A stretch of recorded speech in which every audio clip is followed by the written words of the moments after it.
Once again, welcome to Drinking Outside West London, Part 2. Part 2. What are we looking at here, Simon? What are we going for? We've got 3 reds from Henschke now. We did 5 reds, but we waffle too much, and if we try and get 5 reds into 6 minutes, we'll struggle. Forget about it. Hey, but the first one we've got, Euphonium. Kyneton Estate, Euphonium, which is one of those classic Australian blends, Rhone and Bordeaux. So I think it's like 40% Shiraz, and the other 60% made up of Cabernet Sauvignon, Merlot and Cabernet Franc. So it's like a Bordeaux style with that major vein of Aussie Shiraz coming through it. So a bit of both worlds. Let's have a go and see what it's like. This is the first one on the left.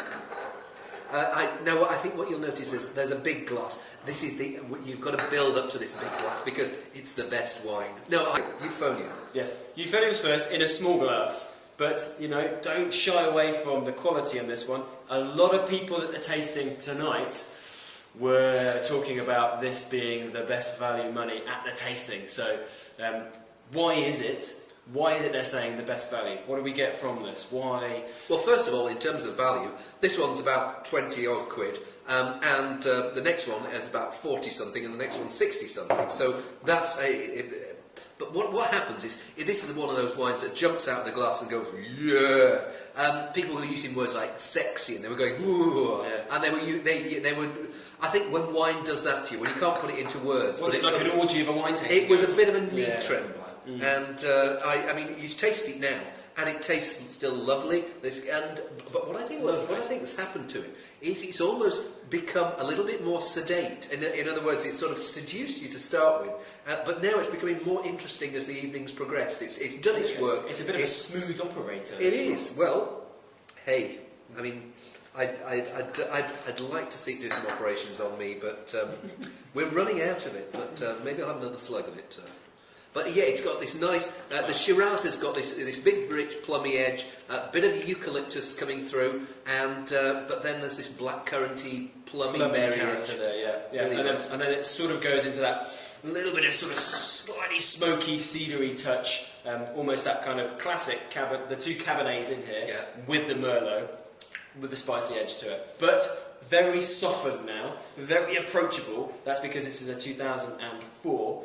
And you would say that this is ready for drinking now? It feels. I don't think it's going to die in the next few years at all. But I can't imagine it getting much better than it is today. It's a really lovely, juicy, honest glass of wine. So Euphonium, 2004 from Barossa, definitely drinking now, and it's your Bordeaux blended style with that Shiraz 40% twist. Yeah. In there. Excellent. Next one we're going on to Cyril. Not Cyril. Cyril. Cyril Henschke, the MD and chief winemaker is called Stephen Henschke. Cyril Henschke was his dad, and so it's Cabernet Sauvignon, named after him. I think he planted a load of Cabernet in the early 60s, and I think there's a bit of Merlot in here, but mostly Cabernet, like 90% Merlot. 90-10, yeah. And it was fascinating seeing people's reaction to these two, because the Euphonium seduced to start with, whereas the Cyril crept up on you. Absolutely. And smelling it, I mean, it certainly has a lot of intensity, and the elegance is there as well. So it smells quite seductive, quite enticing. You want to jump into this, and it's got a cerebral side as well. It's got what's coming out now is these things like graphite, leather, a bit of tobacco, and whereas the Euphonium has maybe we've seen its best. This one seems to be still evolving. Yeah. I'm sure if we lingered over this glass for an hour, well, first of all, it'd be empty. But I think if we managed to leave some in there, it would still be going strong and still coming out of its shell. And what I like about it is it's a rich wine. I'm not sure what the alcohol is here. 14%. But it's not. It's got all in stature. This is quite a full-bodied wine, but it's not trying to assault your senses. It's trying to has a great texture to it. Really nice, and this slightly this pencil lead edge, and Paolo Nutini wine.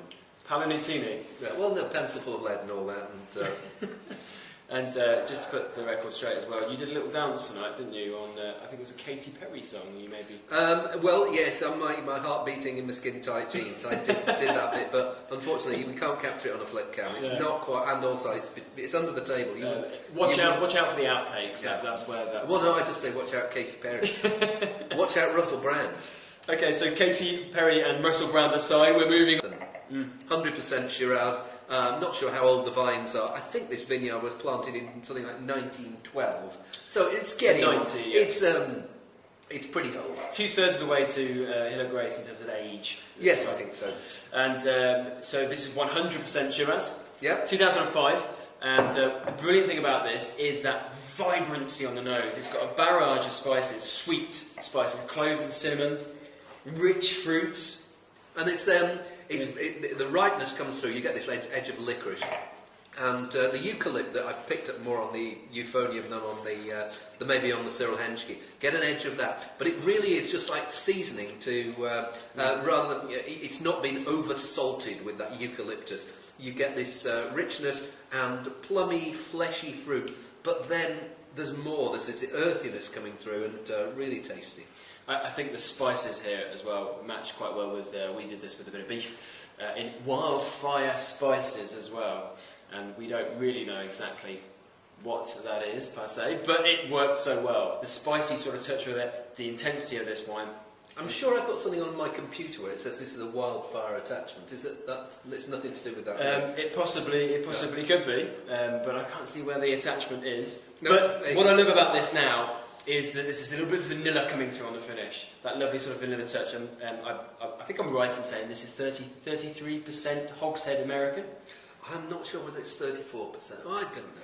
Anyway, but what the American oak is giving it is just this little edge of extra richness. A French oak barrel is a bit more reserved, whereas the American oak is much more friendly, forward, and carries the wine on. It does. And at this stage, you notice it in the wine, but I think it's got bags and bags of life ahead of it, and the oak is just going to stay there, and it's going to meld in, and the fruit's going to stay there, it's going to stay alive. I mean, this is like 30-year wine for anyone who can keep their mitts off it for the next 20 or 30 years, because it's pretty seductive now. But the world of wine doesn't have that much patience often, so this is the wine drinking now. Like us, we can't afford to wait that long, so we're drinking it now, and it's tasting fantastic. It's tasting brilliant. The next step is Hill of Grace. Is it under the table? Oh no, we haven't. No, but if we drink any more, we will be. I hope you've enjoyed watching, and this has been Drinking Outside West London. Thank you. Cheers.